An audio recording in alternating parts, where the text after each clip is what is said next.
Hello and welcome back. Now suppose you wanted to zoom on some part of the screen. Then, under the Insert tab, click on Zoom and Pan. Select the window where you wanted to focus. You can also change the timing of this, and also you can control the zoom timing by this diamond pointer. Let's see how it's work.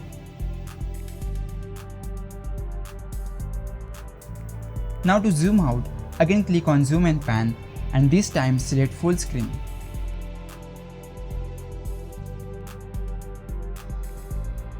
Now it's looking good.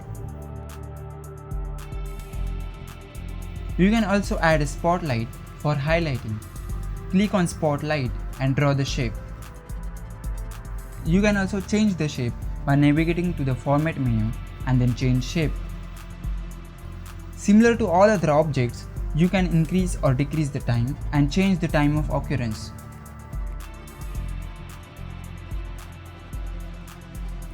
Now let's add a text.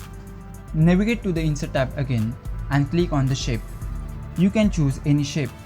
I'm going to use a rectangle callout. Draw the shape and type the text. Similar to all other objects, you can change its timing and add animations on these. Now we have covered enough features to create interactive video tutorial. I hope this will be helpful for you. Thank you.